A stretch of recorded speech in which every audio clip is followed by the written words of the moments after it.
ನಮಸ್ಕಾರ ಸ್ನೇಹಿತರೆ, welcome back to our YouTube channel.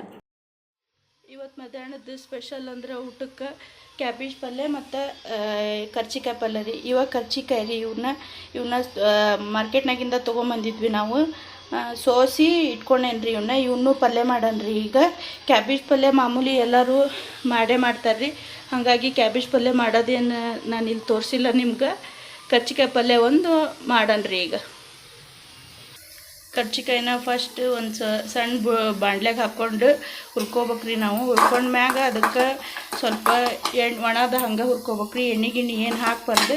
ಹುರ್ಕೊಂಡು ಆಮೇಲೆ ಒಂದು ಸ್ವಲ್ಪ ಎಣ್ಣೆ ಹಾಕ್ಬೇಕು. ಕ್ಯಾಬೇಜ್ ಪಲ್ಯಕ್ಕೆ ಲಾಸ್ಟಿಗೆ ಒಂದು ಟೊಮೆಟೊ ಹಣ್ಣು ಹೆಚ್ಚು ಹಾಕಿದೆ ರೀ.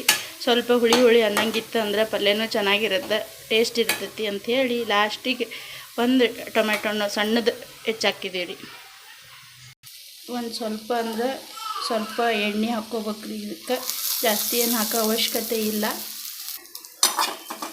ಕರ್ಚಿಕಾಯಿ ಇಷ್ಟು ಹುರಿದ ಮೇಲೆ ಇದಕ್ಕೆ ನಾವು ಉಳ್ಳಾಗಡ್ಡೆ ಹಾಕ್ಕೊಂಡು ಹುರ್ಕೋಬೇಕ್ರಿ. ಕರ್ಚಿಕಾಯಿ ಸ್ವಲ್ಪ ಇದ್ದದಕ್ಕೆ ಒಂದು ಉಳ್ಳಾಗಡ್ಡೆ ಜಾಸ್ತಿ ಹಾಕ್ಕೊಂಡೇನ್ರಿ ನಾನು. ಹಂಗಾಗಿ ಒಂದು ಸ್ವಲ್ಪ ಉಳ್ಳಾಗಡ್ಡೆ ಜಾಸ್ತಿ ಕಾಣಕೊಂತಾವು.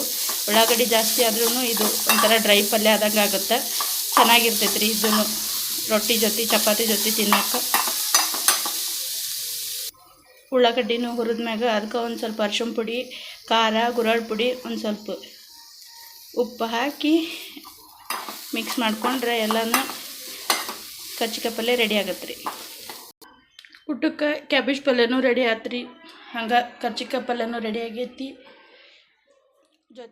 ಊಟದ ಜೊತೆಗೆ ತಿನ್ನಕಂತಂದು ಹೇಳಿ ಇವತ್ತು ಬೀಟ್ರೂಟು, ಮೂಲಂಗಿ ಮತ್ತು ಸೌತೆಕಾಯಿ ಐತ್ರಿ.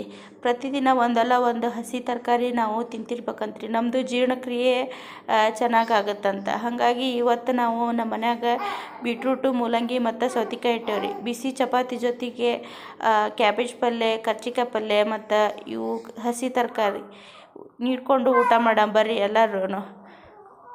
ಈ ವಿಡಿಯೋ ಇಷ್ಟ ಆದಲ್ಲಿ ಲೈಕ್, ಶೇರ್, ಸಬ್ಸ್ಕ್ರೈಬ್ ಮಾಡಿರಿ.